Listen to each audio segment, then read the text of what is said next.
ओम विद्या ददाति विनयम विनयात याति पात्रताम पात्रत्वात् धनम आपनोति धनात् धर्मम ततः सुखम। मैं डॉक्टर इंदिरा गुप्ता, सह आचार्य संस्कृत। प्रिय विद्यार्थियों, इस वैदिक साहित्य श्रृंखला के से पूर्व भागों में हमने ऋग्वेद की विषय वस्तु का, यजुर्वेद की विषय वस्तु का, सामवेद का, इन सभी के महत्व का वर्णन किया और अध्ययन किया।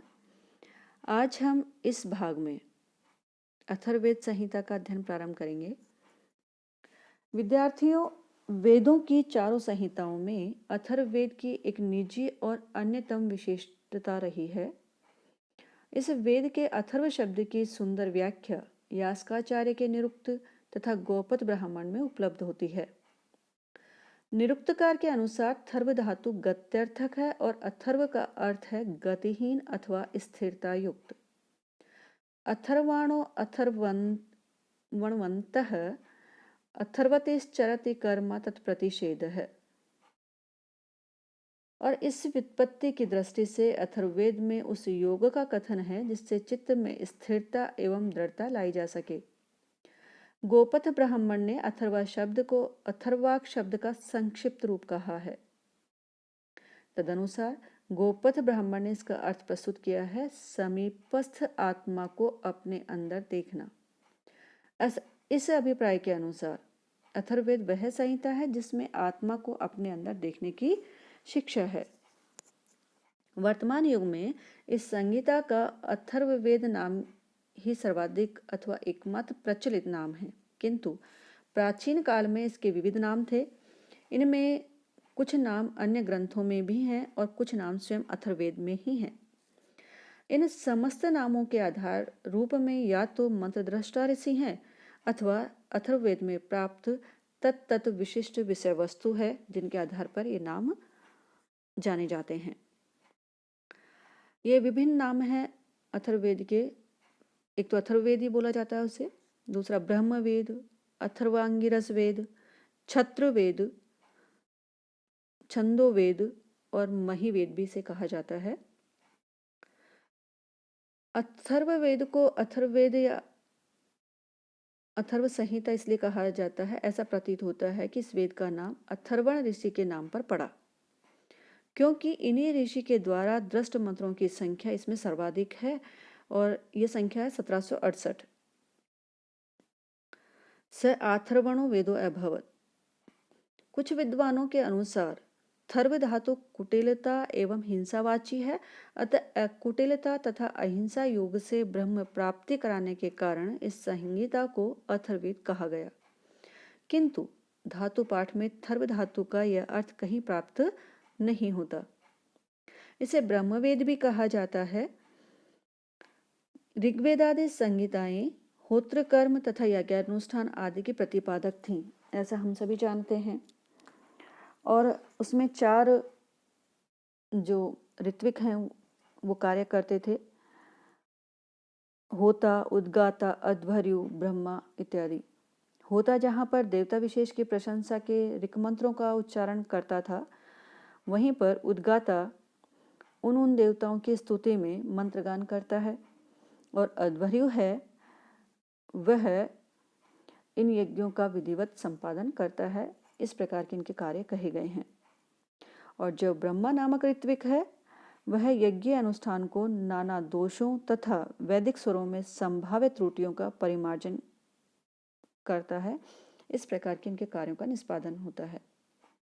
और इस प्रकार यज्ञ में ब्रह्मा नामक ऋत्विज के कर्म का निष्पादक होने के कारण अथर्ववेद ब्रह्मवेद कहलाया, ऐसा कहा जाता है। यह नाम अथर्ववेद में भी उपलब्ध होता है। तम ऋचश्च सामानि च यजुंसि च ब्रह्म च अनुव्यचलन, ऐसा उल्लेख है। मुंडकोपनिषद के अनुसार ब्रह्मा के द्वारा इस वेद का उपदेश दिए जाने के कारण यह ब्रह्मवेद कहलाया, और ब्रह्मा के अथर्वा नामक ज्येष्ठ पुत्र के कारण अथर्ववेद नाम से प्रसिद्ध हुआ। मुंडकोपनिषद में मिलता है, ब्रह्मा देवानां प्रथमः संबभूव विश्वस्य कर्ता भुवनस्य गोप्ता स ब्रह्म विद्याम सर्व विद्या प्रतिष्ठाम अथर्वाय ज्येष्ठ पुत्राय प्राह।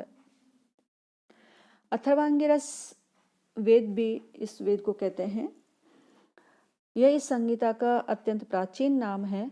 अथर्ववेद की प्राचीन हस्तलिखित प्रतियों के मुख पृष्ठ पर यह नाम पाया जाता है, अथर्वा अंगिरसो मुखम। अथर्वा एवं अंगिरस ऋषियों तथा उनके वंशजों के द्वारा दृष्ट मंत्र समूह है। इस संहिता में होने के कारण यह अथर्वांगिरस नाम पड़ा, ऐसा कहा माना जाता है। ब्राह्मण ग्रंथों तथा छांदोग्य उपनिषद आदि में इस संहिता का यह नाम अनेक बार प्रयुक्त हुआ है। पाश्चात्य विद्वानों ने संहिता के इस नामकरण का भिन्न ही अर्थ प्रस्तुत किया है और उनके अनुसार अथर्व एवं अंगिरस शब्द क्रमशः अभिचार की सात्विक एवं तामसिक विधियों का अर्थ प्रकट करते हैं। अथर्व शब्द आनंद, सुख और उन्नति से संबद्ध पवित्र अभिचार का द्योतक है और अंगिरस शब्द शत्रु, विरोधी, पापी तथा मायावी जनों के प्रति अभिशाप से संबद्ध विरोधात्मक अभिचार का द्योतक है। यही दोनों प्रकार की अभिचार विधियां प्रमुख रूप से अथर्ववेद की विषय वस्तु को प्रस्तुत करती हैं। अतः इस संहिता का अथर्वांगिरस नामकरण हुआ, ऐसा जो पाश्चात्य विद्वान हैं उनके द्वारा कहा गया। क्षत्रवेद भी इस वेद को कहते हैं। शतपथ ब्राह्मण में अथर्ववेद को क्षत्रवेद की जो संज्ञा दी गई है, इस संहिता में उसका आधार बताते हैं कि राजाओं और क्षत्रियों के विविध कर्तव्यों का निर्देश इस संहिता में दिए जाने के कारण ही संभवतः यह नाम या क्षत्रवेद नाम इस वेद को दिया गया हो।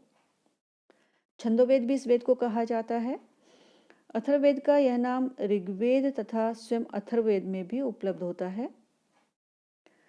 तस्मात् यज्ञात् सर्वहूतः ऋचः सामानि जगीरे छंदांसि जगीरे तस्मात् यजुः तस्मात् अजायत, ऐसा वर्णन प्राप्त होता है ऋग्वेद में।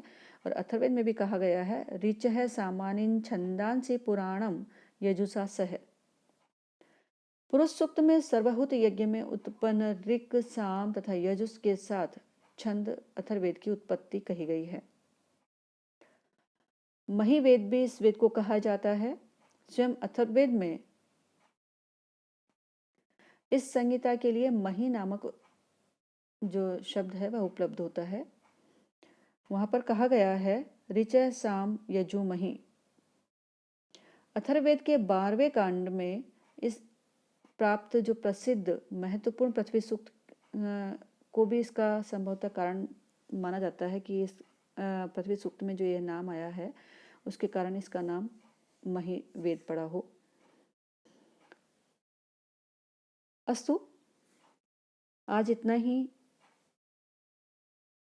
अगले भाग में हम जो ये वैदिक साहित्य जो श्रृंखला हमारी चल रही है, इसके अगले भाग में हम अथर्ववेद की जो विभिन्न शाखाएं हैं उसका अध्ययन करेंगे। धन्यवाद।